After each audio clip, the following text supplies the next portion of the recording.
నమస్తే అండి.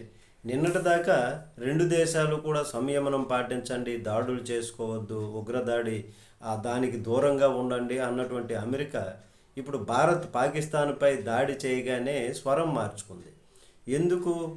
మనం అమెరికాకి ముందుగానే చెప్పాం, పాకిస్తాన్ టెర్రరిస్టు స్పాట్స్, ఆ ప్రాంతాలు ఏ ఏ ప్రాంతాల్లో ఎక్కడెక్కడ ఉన్నాయో ఆ స్థావరాలు, వాటిపైన మేము దాడి చేస్తామని అని అంటే అమెరికా కూడా దానికి సహకరించింది.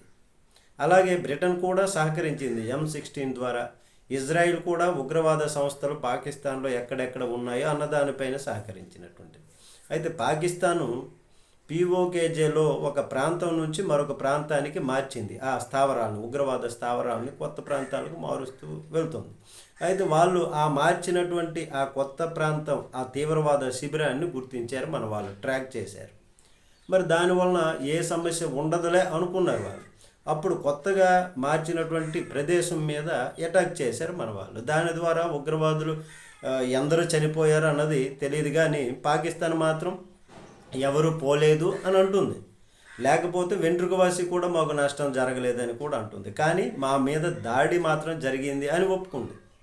కానీ అమెరికా ఏమని స్పందిస్తుందంటే దీనిపైన, పాకిస్తాన్ని మీరు దీనికి ప్రతీకార చర్యలు తీసుకోవద్దు, ఉగ్రదాడులు జరపొద్దు, దాడులు జరపొద్దు అని. ఎందుకు? భారత్ చేసినటువంటి దాడి ఉగ్రవాద శిబిరాల మీదన, పాకిస్తాన్ ప్రజల మీదన కాదు. ఉగ్రవాద శిబిరాలు ఎక్కడున్నాయో అక్కడ. కాబట్టి దీనిపైన మీరు రియాక్ట్ కావద్దు. దీని ద్వారా ఒక బలమైనటువంటి మద్దతు మనకు లభించినట్లయింది. నమస్తే.